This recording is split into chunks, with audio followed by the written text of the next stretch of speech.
Magandang gabi mga kababayan, narito po ang result summary ngayong araw ng Huwebes, May 21. Pero bago ang lahat, paki-like at subscribe na po ang ating channel. Maraming salamat po.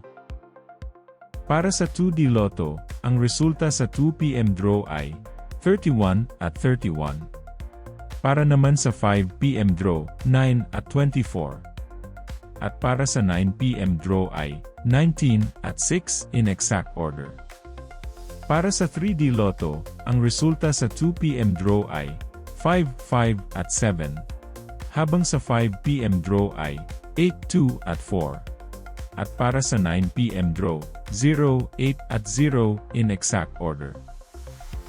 Para sa 6D Lotto, ang winning combination ay 1, 7, 3, 5, 8 at 7 in exact order.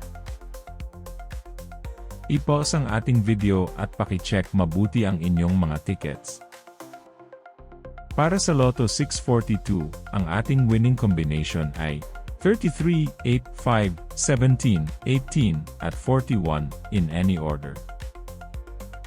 Maaari nyo pong i-pause ang ating video para makita at ma-check ng mas mabuti ang resulta at inyong mga ticket. Check nyo na din po ang consolation prize sa ibaba. Para sa Super Lotto 649, ang ating winning combination ay 9, 28, 21, 2, 37, 23 in any order. Muli, maaari nyo pong i-pause ang ating video para sa pag-check ng inyong mga ticket at panalo. Narito po ang draw schedule at jackpot estimate para bukas.